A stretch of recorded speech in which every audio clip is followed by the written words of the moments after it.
Hay un capítulo en Los Simpson donde aparece Lisa ya de adulta como presidenta de los Estados Unidos y quiere aplicar un proyecto de ley, una reforma económica donde iba a aumentar el impuesto a la población.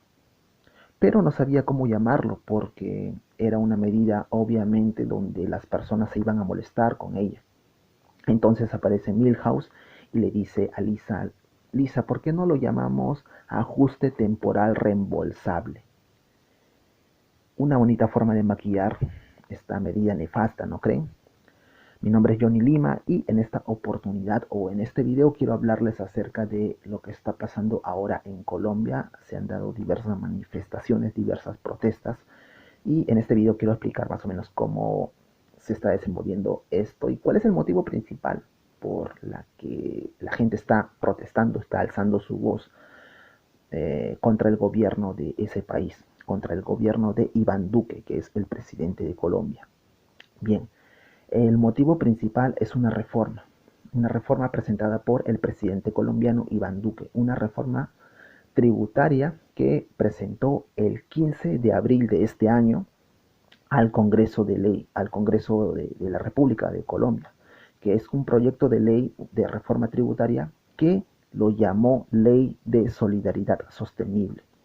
Esta ley de solidaridad sostenible, que era nada más y nada menos que una reforma tributaria, de lo que se trataba no era básicamente solidarizarse con la población, sino que se trataba de una reforma donde le aumentaba, o bueno, pensaba aumentarle los impuestos a la población, ampliar la base de contribuyentes de personas que iban a tributar impuestos, al elevar los impuestos, reducir las exenciones, que bueno, las exenciones son básicamente incentivos tributarios a algunas microempresas o empresas.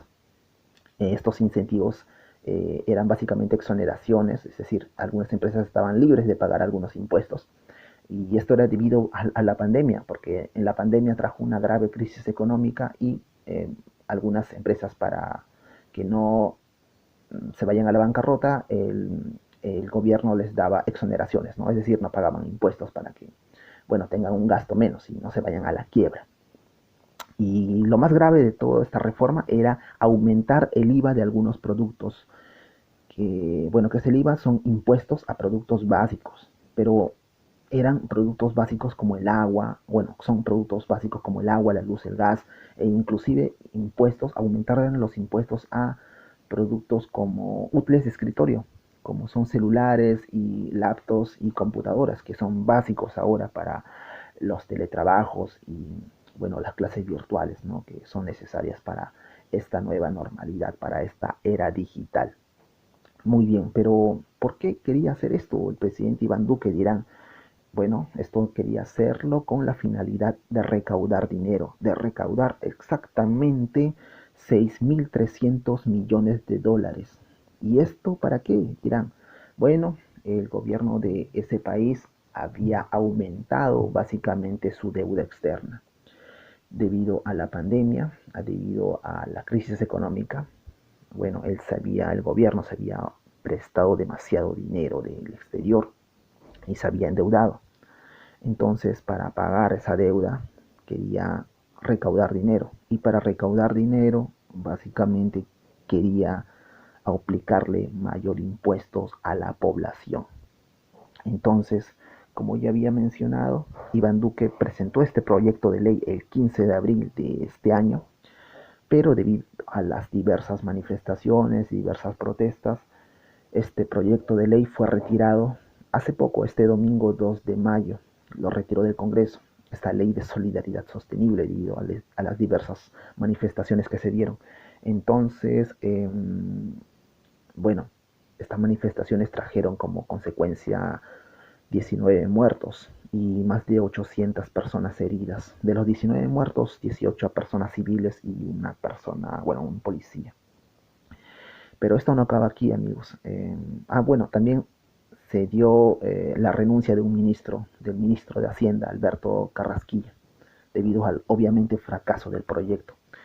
Pero como les había mencionado, esto no acaba aquí porque el presidente Iván Duque mencionó que iba a hablar con la población para que lleguen a un consenso, porque quiere aplicar de todas maneras este proyecto de ley, esta alza de impuestos, lo cual obviamente me parece a mí nefasto. Entonces, esperemos que todo ocurra o, bueno, pase y lleguen a conversaciones. Bueno, en las manifestaciones, aparte de la población, se manifestaron también diversos sindicatos de taxistas, de trabajadores, gremios estudiantiles, etcétera, etcétera. Porque obviamente son medidas que iban a afectar a toda la población. Bueno amigos, eso creo que es básicamente lo que está pasando ahora en Colombia. Quería explicarlo así de forma concisa. En la cajita o en la descripción de este video estoy dejando las fuentes de todo lo que está pasando ahí para que también ustedes se enteren e indaguen un poco más acerca de lo que está pasando en este país y esperemos que se solucione pronto. Creo que eso es todo por mi parte. Hasta pronto amigos. Chau.